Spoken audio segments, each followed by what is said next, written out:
ॐ लं नमस्ते गणपतये त्वमेव प्रत्यक्षं तत्त्वमसि त्वमेव केवलं कर्तासि त्वमेव केवलं भर्तासि त्वमेव केवलं हर्तासि त्वमेव सर्वं खल्विदं ब्रह्मासि त्वं साक्षादात्मासि नित्यं ऋतं वच्मि सत्यं वच्मि अवत्वं माम् अववक्तारम् अवश्रोतारम् अवदातारम् अवधातारम् अवानोचानमवशिष्यम् अवपश्चातात् अवपुरस्तात्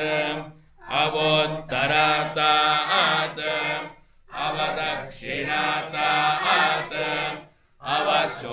अवचोद्ध्वातात् अवाधरातात् सर्वतो मां पाहि पाहि समन्तात् त्वं वाङ्मयस्त्वं चिन्मयः त्वमानन्दमयस्त्वं ब्रह्ममयः त्वं सच्चिदानन्दाद्वितीयोऽसि त्वं प्रत्यक्षं ब्रह्मासि त्वं ज्ञानमयो विज्ञानमयोऽसि सर्वं जगदिदं त्वत्तो जायते सर्वं जगदिदं त्वत्तस्तिष्ठति सर्वं जगदिदं त्वयि लयमेष्यति सर्वं जगदिदं त्वयि प्रत्येति त्वं भूमिरापो नलो निलो नभः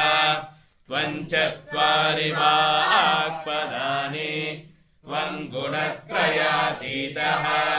त्वम् अवस्थात्रयातीतः त्वं देहत्रयातीतः त्वं कालत्रयातीतः त्वं मूलाधारे स्थितोऽसि नित्यं त्वं शक्तित्रयात्मकः त्वां योगिनो ध्यायन्ति नित्यं त्वं ब्रह्मा त्वं विष्णुस्त्वं रुद्रस्त्वमिन्द्रस्त्वमग्निस्त्वं वायुस्त्वं सूर्यस्त्वं चन्द्रमास्त्वं ब्रह्म भूर्भुवः स्वरो